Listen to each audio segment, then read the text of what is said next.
दोस्तों नमस्कार। राजनीतिक विमर्श में मैं आपके साथ आदित्य शुक्ला।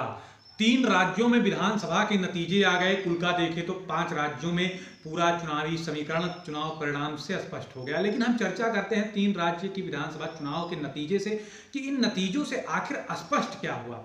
स्पष्ट मोदी की रणनीति हो गई लोकसभा चुनाव को लेकर के, और राहुल गांधी का परीक्षण असफल हो गया लोकसभा चुनाव को लेकर के। दोनों ने लोकसभा चुनाव में अपनाने वाली रणनीति का यहां पर परीक्षण किया, लेकिन शायद आप समझ नहीं पाए। अब परिणाम स्पष्ट हो चुके हैं तो सारी चीजें स्पष्ट हो गई हैं कि आखिर किस चीज का परीक्षण प्रधानमंत्री मोदी ने किया और किसका परीक्षण राहुल गांधी ने किया। इन दोनों नेताओं ने लोकसभा चुनाव में अपने आदर्श वाक्य का परीक्षण कर लिया। आखिर कौन सा आदर्श वाक्य? जी हां, हम समझाते हैं। जैसे 2014 में था कि अच्छे दिन आने वाले हैं, काला धन वापस आएगा, तो उसी प्रकार से 2019 में प्रधानमंत्री मोदी और भाजपा का आदर्श वाक्य था नामदार वर्सेस कामदार। इस वाक्य पर चुनाव लड़ा गया। तो इस बार लोकसभा 2024 में चुनाव लड़ा जाएगा मोदी की गारंटी। यही भारतीय जनता पार्टी का आदर्श वाक्य होने वाला है और इसी पर चुनावी रण में उतरेगी भारतीय जनता पार्टी 24 के चुनाव में। इसी तीनों राज्यों के विधानसभा चुनाव पर ध्यान दिया होगा तो उसमें सबसे कॉमन बात निकल करके आई होगी चुनाव प्रचार के दौरान प्रधानमंत्री मोदी की, कि मोदी की गारंटी पर आप विश्वास करिए। सबसे ज्यादा जोर इसी पर दिया गया, गारंटी शब्द पर।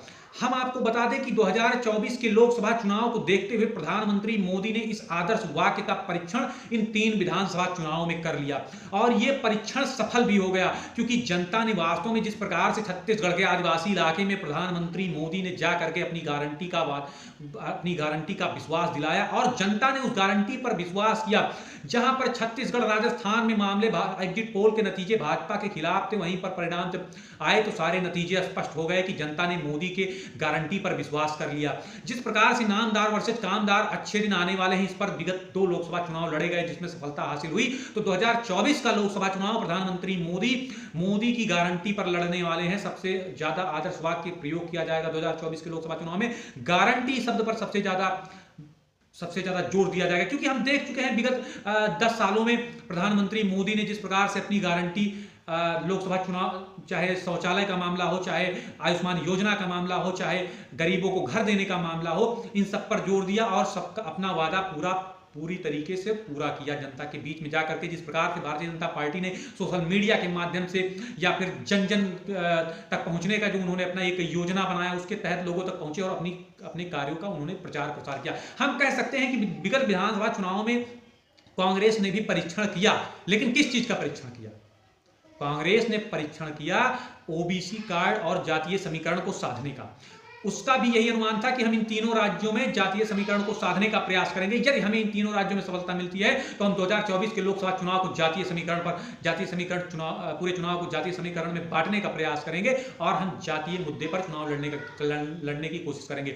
लेकिन यहां पर कांग्रेस को असफलता मिली और उसका परीक्षण असफल हो गया। अब कांग्रेस पार्टी को और कांग्रेस आला कमान को नई रणनीति तैयार करनी होगी, क्योंकि अब वो दौर नहीं रहा, वो मंडल का जमाना नहीं रहा, 90 का दशक और बीपी सिंह की सरकार नहीं रही जब जाति पर चुनाव लड़ करके सत्ता में आया जा सकता है। अब नहीं, अब जनता केवल विकास के मुद्दों पर वोट डालना चाहती है। शायद विधानसभा चुनाव का जब हम एनालिसिस करते हैं तो उसमें हम कह सकते हैं कि कांग्रेस की सबसे बड़ी हार का कारण आज जो कांग्रेस समझ नहीं पा रही है, अब जनता के बीच में अपना एक रोड मैप नहीं दे पा रही है कि हम सत्ता में आने के बाद हमारी ये योजनाएं होंगी, हम इस तरीके से कार्य करेंगे, हम इस प्रकार के प्रदेश को विकास की राह पर अग्रसर करेंगे। नहीं, कांग्रेस की यदि आप पूरे चुनाव का एनालिसिस करेंगे, राहुल गांधी के भाषण का एनालिसिस करेंगे, कांग्रेस नेताओं के भाषण का एनालिसिस करेंगे, तो उसमें केवल एक सबसे कॉमन बात निकल करके आ रही है, मोदी विरोध।